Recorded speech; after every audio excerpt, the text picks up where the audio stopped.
Jai Gurudev students, good morning. Today our topic is electric field on equatorial line of dipole.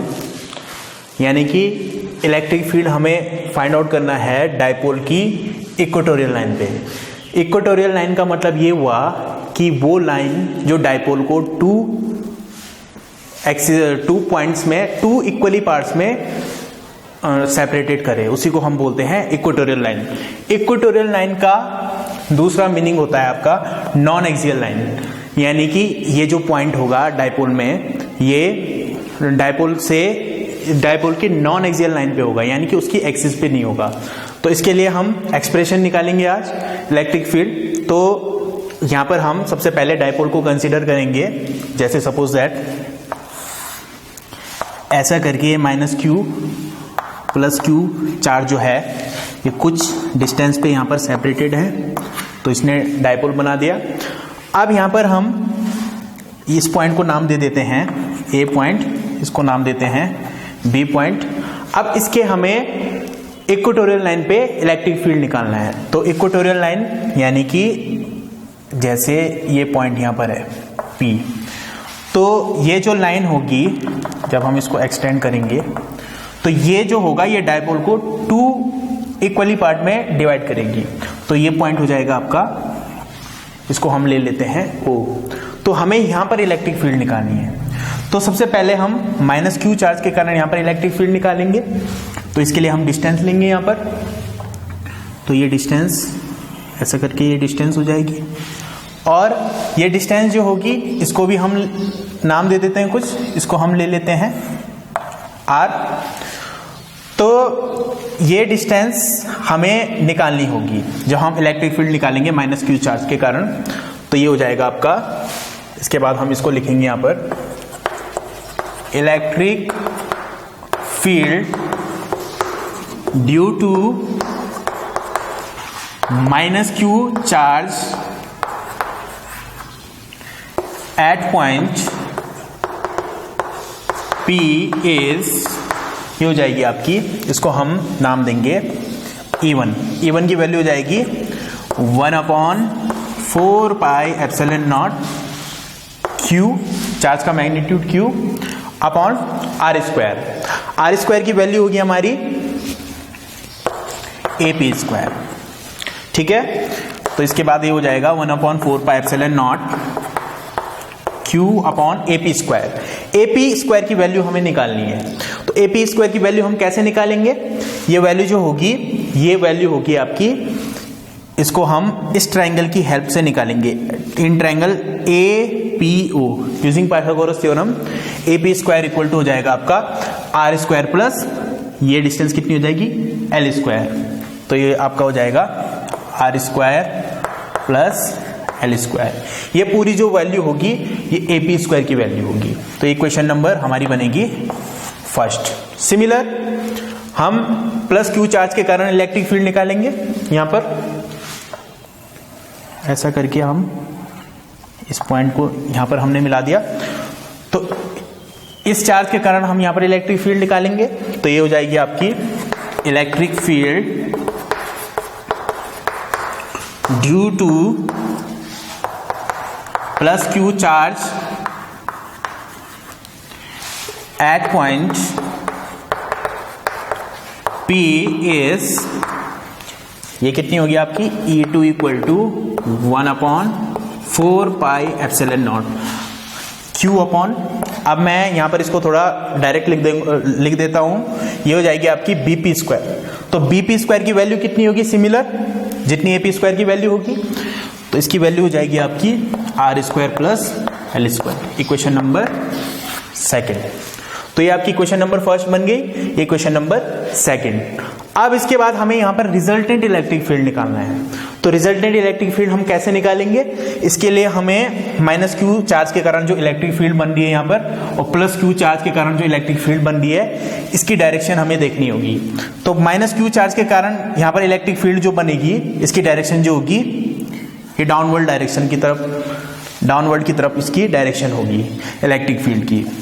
और इसके कारण जो electric field बनेगी इसकी डायरेक्शन जो होगी, प्लस क्यू चार्ज है तो प्लस क्यू चार्ज से इलेक्ट्रिक फील्ड की डायरेक्शन जो होती है वो अवे होती है। तो ऐसा करके ये पॉइंट यहां बन गया। तो इसकी जब हम रिजल्टेंट इलेक्ट्रिक फील्ड निकालेंगे तो इसकी रिजल्टेंट इलेक्ट्रिक फील्ड बढ़ेगी इधर की तरफ, तो इसको हम नाम देंगे ER, और ये हो गया आपका E1 और ये आपका E2। ठीक है, अब इसके बाद हमें इलेक्ट्रिक फील्ड निकालने के लिए इसको हम कंपोनेंट फॉर्म में ब्रेक कर देते हैं। तो ये अगर हम थीटा लेते हैं तो थीटा के सामने वाली साइड होती है हमारी परपेंडिकुलर, और ये साइड है हमारी, ये वाली साइड हो जाएगी हमारी हाइपोटेनियस। तो परपेंडिकुलर और हाइपोटेनियस में एक रिलेशन होता है, तो इसको हम इसके बाद लिखेंगे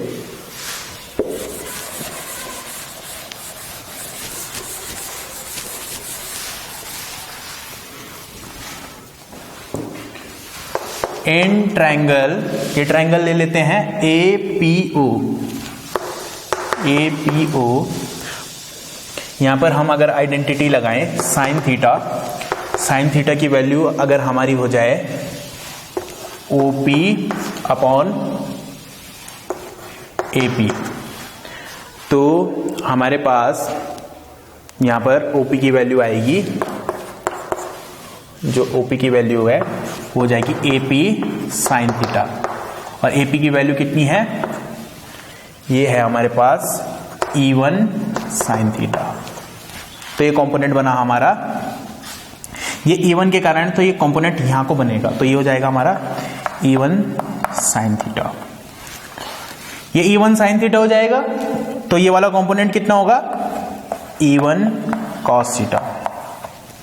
ठीक है, अब सिमिलर इसको भी हम कंपोनेंट फॉर्म में ब्रेक करेंगे। तो इसको जब हम कंपोनेंट फॉर्म में ब्रेक करेंगे तो इसके इलेक्ट्रिक फील्ड की डायरेक्शन जो है वो ऊपर की तरफ है, तो इसमें जो बनेगा ऊपर की तरफ ये बनेगा E2 साइन थीटा। ठीक है, और सिमिलर इसका जो कॉस थीटा वाला कंपोनेंट बनेगा ये इधर को बनेगा E2 कॉस थीटा। तो एक चीज आप देखना है यहां पर, E1 और E2 इन दोनों का जो मैग्नीट्यूड है वो सेम है, तो ये जो कंपोनेंट होंगे E1 sine theta E2 sine theta ये कैंसिल आउट हो जाएंगे। तो रिजल्टेंट इलेक्ट्रिक फील्ड कितनी आएगी हमारे पास, इसके बाद हम लिखेंगे इसको आगे,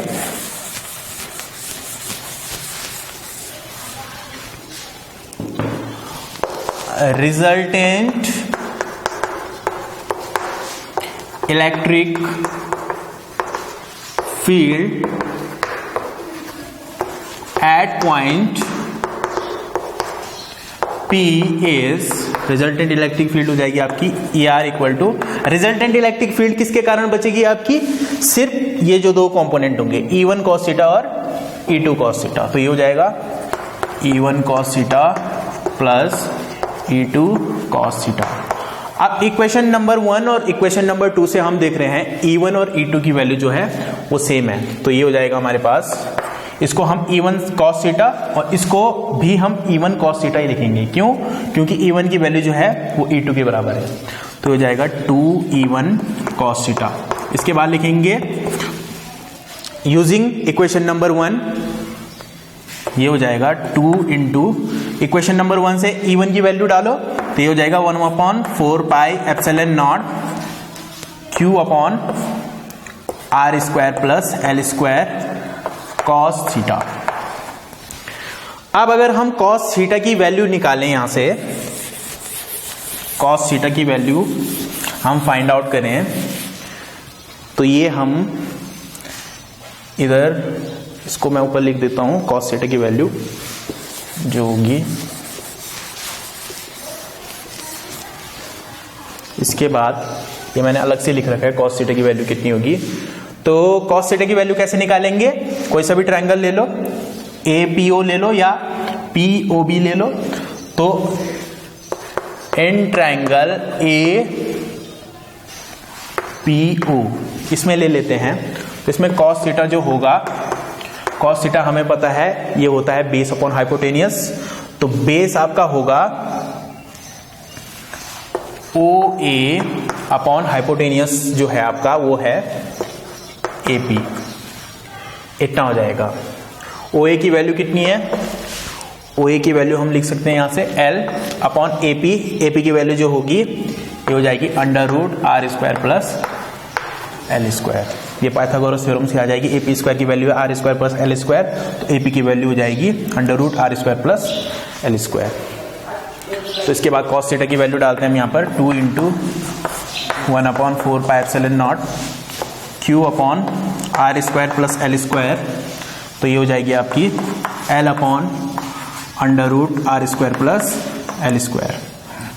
इसके बाद ये हो जाएगा आपका 1/4πε0, यहाँ हो जाएगा आपका 2QL अपॉन ये हो जाएगा आपका r² प्लस L² की होल पावर आ जाएगी आपकी 3/2।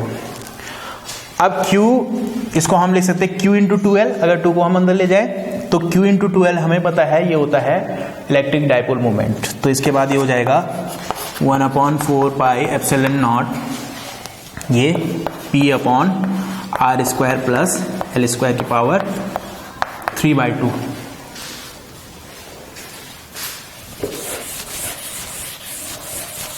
इसके बाद इस टर्म को हम इधर अगर लिखें तो इसके बाद इस लाइन को हम यहाँ पर लिखते हैं फिर से। तो ये हमारा ER equal to 1/4πε0 P upon r² plus L² की पावर 3/2।